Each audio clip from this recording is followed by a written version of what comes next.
All right, tomorrow we'll pull down so you can see the answer key and the way to put the riddle together so you can figure out what do you get when you cross something in a tulip. I don't remember what it was. A Snoop Dogg. A sheepdog and a tulip. I want to go over some of these because even though there's 4,287 examples on the tube of view, how to add and subtract fractions with unlike denominators. Many of you don't seem to know how to do this. So I'll be going over some. Also, for those of you that are unable to attend tutoring, I record all tutoring sessions and they'll be also posted on the tube of view. This week I can only tutor Wednesday. I have a meeting Thursday. I'm sorry. So we have the next one we have to do is 5 6 plus 5 8. Is that number 2? Is that right? All right, so let's call Cole. Can you add these fractions like they are? No. Why not? Because they don't have the same denominator. They don't have the same denominator, which means We have to simplify them. we're not simplifying, we need to find a denominator that they would have in common. So Cole, if you look at your multiplication chart, look in the row that starts with 6 and the row that starts with 8, and what's the first number they both have in common?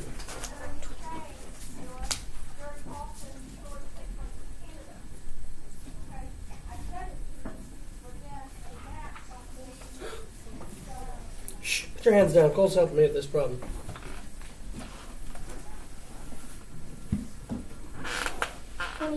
24.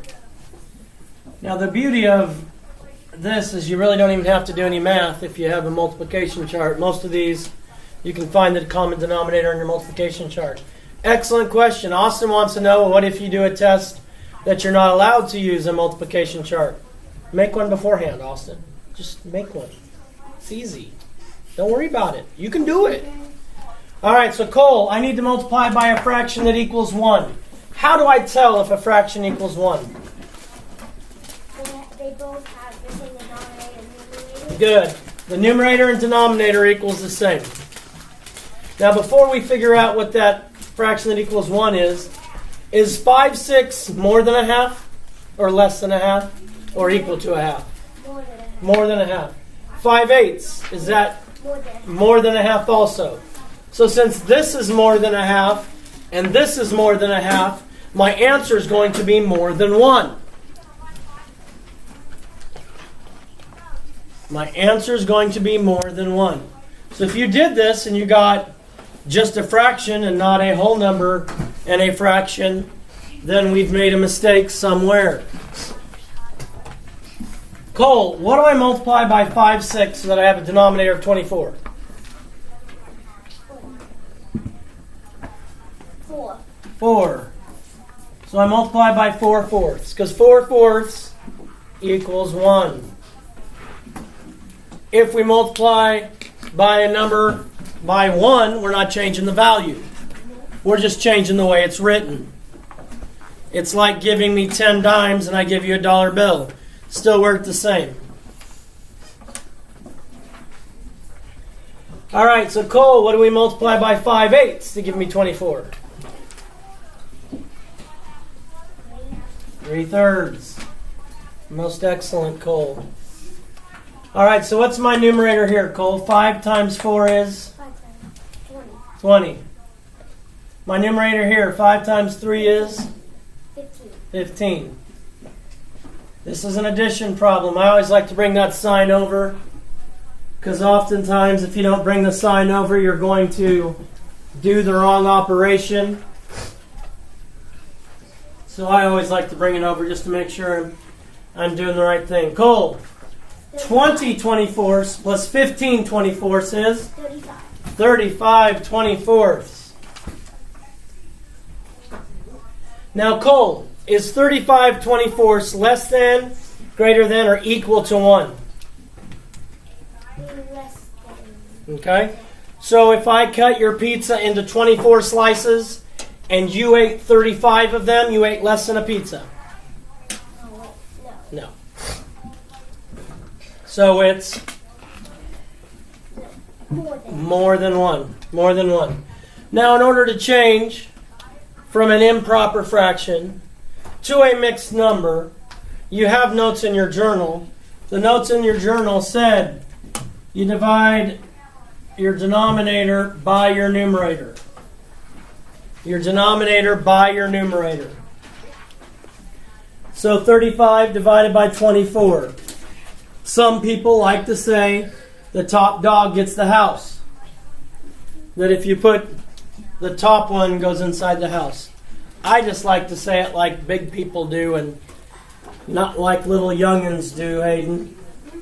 You've been out once, you'll be out again. Now, Cole, how many times does 24 go into 35? One. 35 minus 24, Cole? 5 minus 4 is 1. 3 minus 2 is 1. Good. We have 1, remainder 11. Now, as you wrote down in your journal, my quotient is my whole number, my remainder is my numerator, and my denominator stays the same. So, Cole, what is my quotient? It's 11. Nope, that's my remainder. What's my quotient? 1. 1. That's my whole number. Cole, what's my remainder? 11. 11. That's my numerator. And what was the denominator when we started here? 24. 24. Cole, can we simplify 11 24s? Okay, let's check. We need to find the greatest common factor for 11 and 24. So I'm going to list all my factor pairs for 11 and for 24. So Cole, give me what multiplies together to equal 11. Obviously, we can start the easy part. 1 times 11. What else?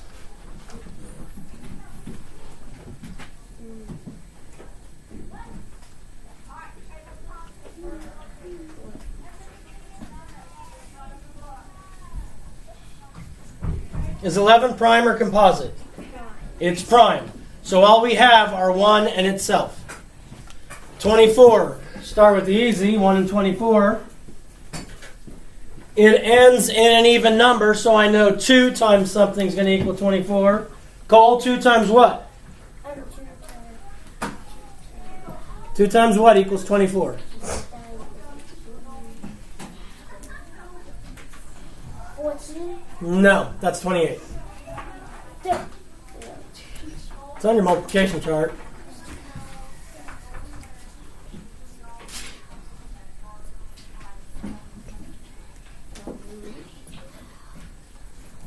Well, 12. Now I know my divisibility rules, and a number is divisible by 3 if you add the digits together and it's a multiple of 3. So 2 plus 4 is 6. Is 6 a multiple of 3, Cole? If I count by 3s, am I going to land exactly on 6? Yes. So 3 times what equals 24, Cole? 3 times 8. Now I know if a number is divisible by both 2 and 3, I skipped one, is divisible by 6. 6 times what is 24? 4. 4. It's not divisible by 5 because it ends in a 4. Now Cole, tell me what it has in common. What do these have in common? Do they both have a 1? Yes. Yes. Do they both have an 11? No. If all they have in common is 1, that number is in lowest form. It's simplified all the way. So the answer to that one is going to be 1 and 11 24s. Yes, ma'am. Sure, potty, math's not important. Go. Yes. Can you just check the numbers, and the number that you have left would be a fraction? Like 35 minus 24? That would be your numerator. Yeah. Yeah. That's what we're doing when we divide. This part's the subtraction part. All right, so I believe that was number 78. Let's do number 643. 2/7 plus 3/5.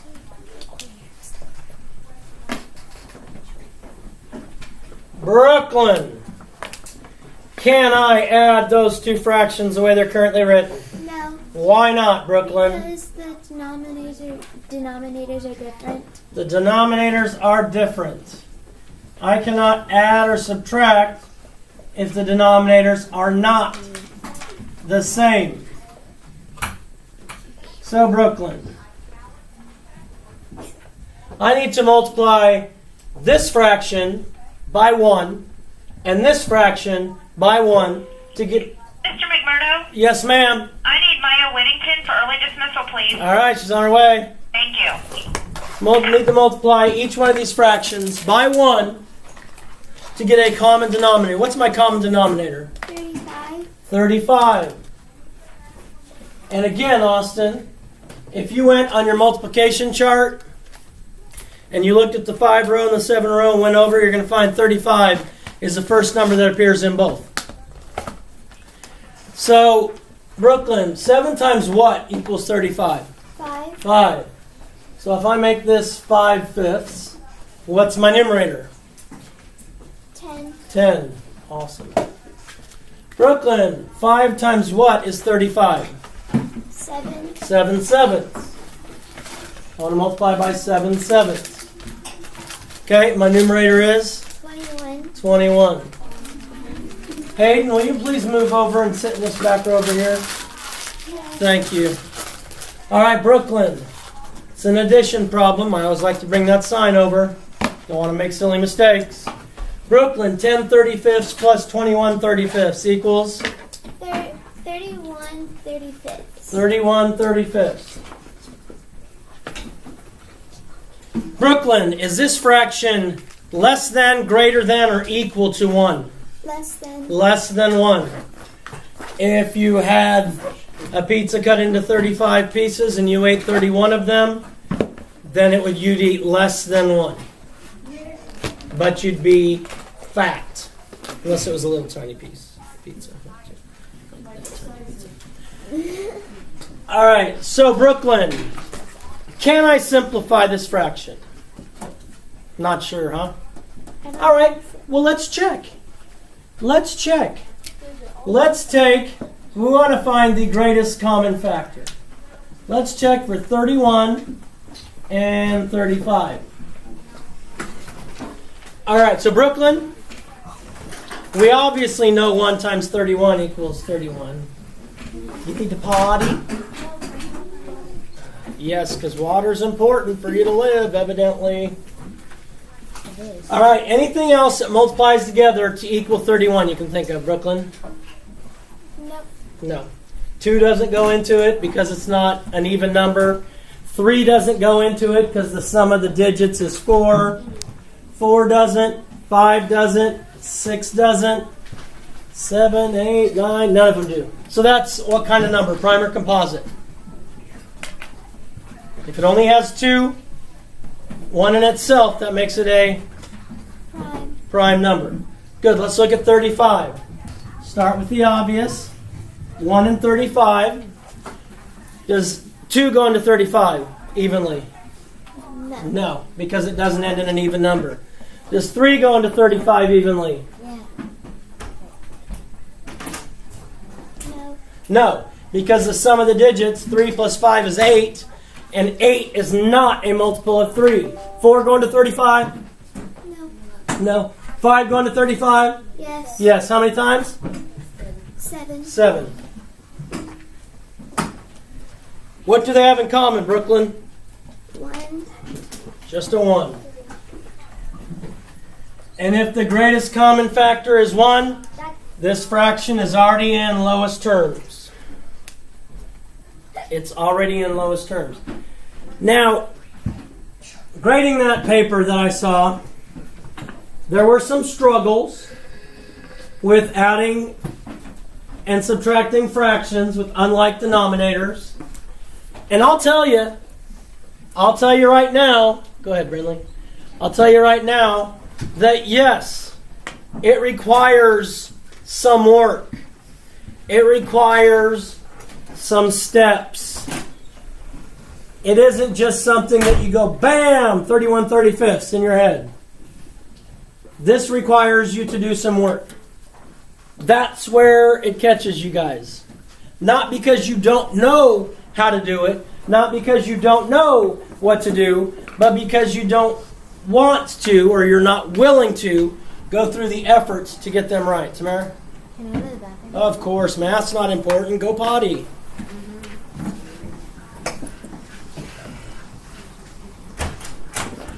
Yes. Are we, how long are we still doing like adding fractions? And I had trouble adding fractions and multiplying. Well, we're going to practice until you do get it. Simone, When are we going to get our grades back? we pass back papers on Tuesday. Jamie, I know this is kind of random, but you sound like my priest at the church. excellent. I could be a priest at your church. I've actually thought about when I retire from teaching to go back. Now sit down. To go back and get my degree in Bible studies. All right, let's look at, was that 2/7 and 3/5? Yeah. Let's look at 3/8 and 4/5.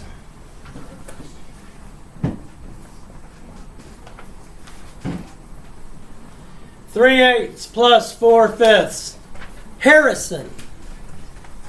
Harrison, can I add these two fractions together like they currently are? No. Why not, Harrison? The denominators are not the same. Which, as Harrison's telling us, we need to find a common denominator. Harrison, you have any idea what our common denominator might be? 40. Because Harrison can always look at his multiplication chart, go down the column for 5, the column for 8, and he's going to see the first number that appears in both columns is going to be 40. So we need to change both of these fractions so that they have a denominator of 40 without changing the value. Which means, Harrison, I need to multiply by a fraction that equals 1. If I multiply a number by 1, I'm not changing the value. I'm changing how it's written. Just like giving Austin $1 and he gives me 4 quarters. Same concept. So here we have 3/8. What are we going to multiply? 5/5. Because anytime a fraction has the same numerator as denominator, that equals 1. 4/5. What am I going to multiply by here, Harrison? 8/8. And 4 times 8 is? 32. And 3 times 5 is?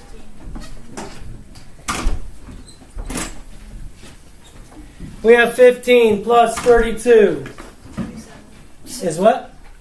47. Over 40.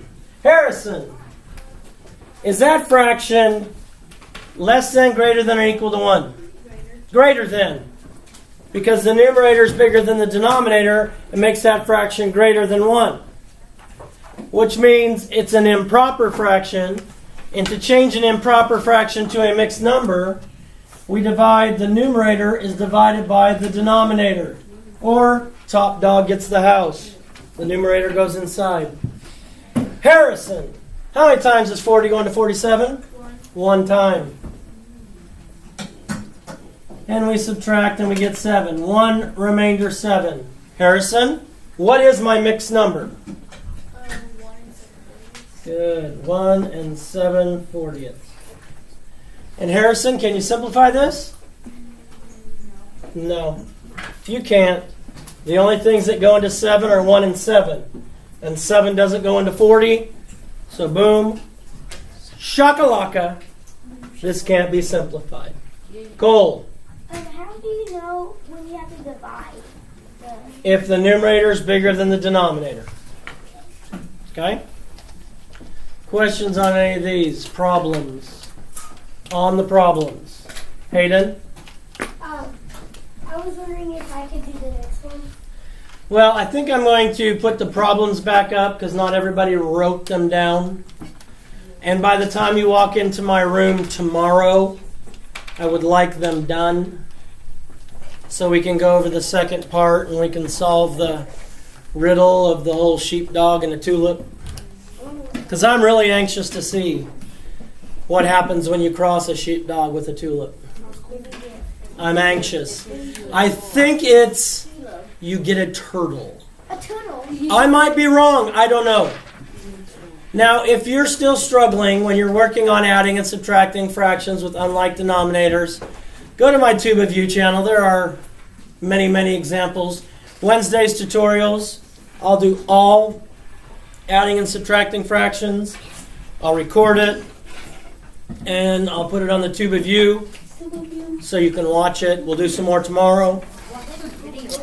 So use your resources. Don't be lazy. You have a journal, which you worked very diligently and very hard to make sure that journal is full of what it needs to be full of, and the table of contents is good. What I'm seeing is people are like, I didn't put that in my table of contents.